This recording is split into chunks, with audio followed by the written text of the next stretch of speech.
அனு, இன்னைக்கு குடியரசு தின விழா ஃபங்க்ஷன்ல வினாடி விழா நடத்துறாங்களே, நீ ரெடியா வந்திருக்கியா? அட போப்பா, மிஸ் கொடுத்த ஹோம்ஒர்க்கே நான் இன்னும் செய்யல, இதுல வினாடி வினா வேறையா? ஆமா அனு, நம்ம நாட்டுக்கு எப்பவோ சுதந்திரம் கிடைச்சிட்டு, ஆனா நமக்கு மட்டும் இந்த ஹோம்ஒர்க்ல இருந்து சுதந்திரம் கிடைக்கவே மாட்டுக்கே. நிறுத்து. அப்போ ஃப்ரீடம்னா நீங்க எதை சொல்றீங்க? படிக்காம ஹோம்ஒர்க் செய்யாம இருக்கிறதையா? ஆமாப்பா, அதுதானே நமக்கு சுதந்திரம். மிஸ் வராங்க. Good morning miss. Good morning, உட்காருங்க. என்ன காலையிலேயே ஃப்ரீடம் பத்தி பேசுறீங்க? ஆமா மிஸ், இவங்களுக்கு ஹோம்ஒர்க் நிறைய இருக்கிறதால செஞ்சுட்டு வர முடியலையா, அதுல இருந்து ஃப்ரீடம் கிடைக்கலன்னு சொல்றாங்க மிஸ். சரி, நீ ஹோம்ஒர்க்லாம் முடிச்சிட்டியா? எஸ் மிஸ், நான் முடிச்சிட்டேன். Very good. பாத்தியா, அவளால செய்ய முடிஞ்சது, ஏன் உன்னால செய்ய முடியல? நீ உன்னோட சோம்பேறித்தனத்தால ஹோம்ஒர்க் முடிக்காம இருந்துட்டு அதை உரிமைன்னு வேற சொல்றீங்க. அப்போ உரிமைனா என்ன மிஸ்? சொல்றேன். நான் கூட இன்னைக்கு உங்களுக்கு அடிப்படை உரிமை பற்றி தான் கிளாஸ் எடுக்க போறேன். நம்ம அரசியலமைப்பு சட்டம் பற்றி ஒரு குறுநாடகம் மூலமா பார்க்கலாமா? Yes miss.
அம்பேத்கர் அவர்களே, இந்திய அரசியலமைப்பு சட்ட புத்தகம் தயாராகிவிட்டதா?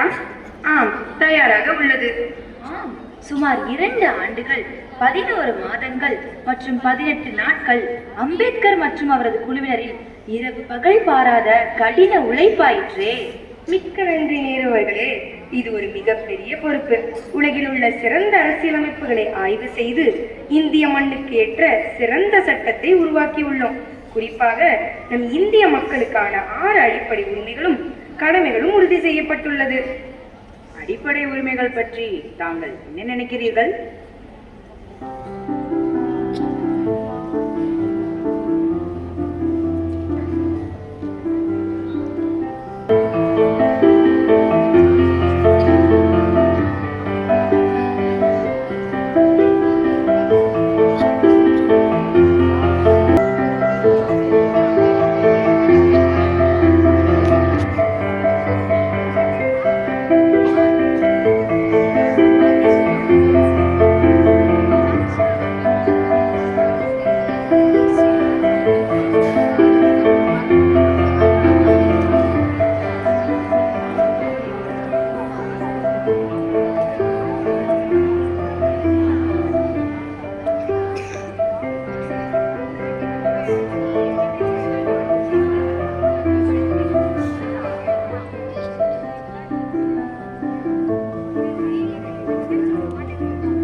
ஐயா, தாங்கள் ஏதோ ஆழ்ந்த சிந்தனையில் இருப்பது போல தெரிகிறதே.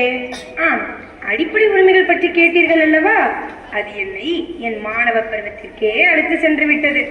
நான் அனுபவித்த அந்த வேதனையை இம்மண்ணில் பிறக்கும் எந்த குடிமகனும் அனுபவிக்க கூடாது என்ற நோக்கத்தோடு பேச்சுரிமை, மத உரிமை, சமத்துவ உரிமை இவை போன்ற உரிமைகள் அனைத்தும் ஒவ்வொரு குடிமகனின் ஆன்மா போன்றது என்ற சிந்தனையில் அடிப்படை உரிமைகளை தொகுத்துள்ளேன். ஐயா அம்பேத்கர் அவர்களே, உரிமைகள் இருப்பதால் நாம் எதை வேண்டுமானாலும் செய்யலாமா? அது அப்படி அல்ல. நமக்கு கொடுக்கப்பட்ட உரிமைகள் நமக்கும் பிறருக்கும் பயன் தரக்கூடியவையே தவிர பிறரை புண்படுத்தி காயப்படுத்தக்கூடியதாக இருக்கக்கூடாது. சரியாக சொன்னீர்கள். உரிமைகளுக்கும் சில வரைமுறைகள் உண்டு. ஆம், அங்கேதான் நம் கடமை தொடங்குகிறது. உரிமைகள் மட்டும் நம் நாட்டை முன்னேற்ற முடியாது. ஒரு குடிமகனாக நம் நாட்டுக்கு நாம் செய்ய வேண்டிய 11 கடமைகள் உள்ளன. அடிப்படை கடமைகளா? அதை பற்றி சற்று விளக்கமாக கூற முடியுமா? கூறுகிறேன், கேளுங்கள். நமது தேசிய கொடி, தேசிய கீதத்தை மதித்து சகோதரத்துவத்துடன் வாழ்வதோடு பொது சொத்துக்களையும் பராமரித்து காக்க வேண்டும். இயற்கையும் சுற்றுச்சூழலையும் பாரம்பரியத்தையும் பராமரித்து பாதுகாக்க வேண்டியது நமது கடமையாகும். மிக்க நன்றி, சரியாக சொன்னீர்கள். இந்த சட்ட புத்தகம் வெறும் காகிதம் அல்ல, அது ஒவ்வொரு இந்தியனின் உரிமையை பாதுகாக்கும் கேடயமாகவும் அனைவரையும் ஒன்றிணைக்கும் ஒரு ஆவணமாகவும் இருக்கிறது.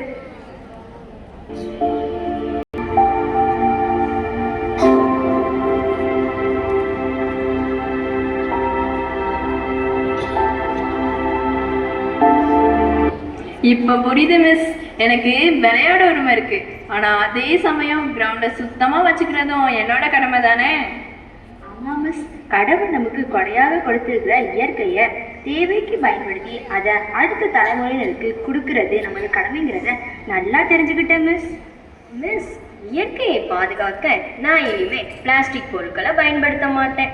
நான் மட்டும் இல்லாம என் ஃப்ரெண்ட்ஸும் பிளாஸ்டிக் பயன்படுத்தாம பார்த்துக்குவேன் மிஸ். ஃப்ரீடம்ங்கிறது அடுத்தவங்களை கஷ்டப்படுத்துறதோ காயப்படுத்துறதோ இல்லைங்கிறத புரிஞ்சுக்கிட்டேன் மிஸ். நீங்க எல்லாரும் சொல்றது கரெக்ட். உரிமை என்பது நாடு உங்களுக்கு தருவது, கடமை என்பது நீங்கள் நாட்டுக்கு தருவது. அப்ப உரிமைங்கிறது ஒரு கை போன்றது, கடமைங்கிறது மற்றொரு கை போன்றது, அப்படிதானே மிஸ்? நீ சொல்றது மிகவும் சரியானது. இரு கையும் இணைந்தால்தான் ஒரு சிறந்த இந்தியாவை உருவாக்க முடியும். என்ன குழந்தைகளா, உங்க எல்லாருக்கும் புரிஞ்சிருக்கும்னு நம்புறேன், அப்படித்தானே? சட்டங்கள் அறிந்தோம், உரிமைகளை கைக்கொண்டு கடமைகளை செய்து பாரதத்தை உயர்த்துவோம் என்று உறுதி கூறுகிறோம். வந்தே மாதரம். ஜெய் ஹிந்த்.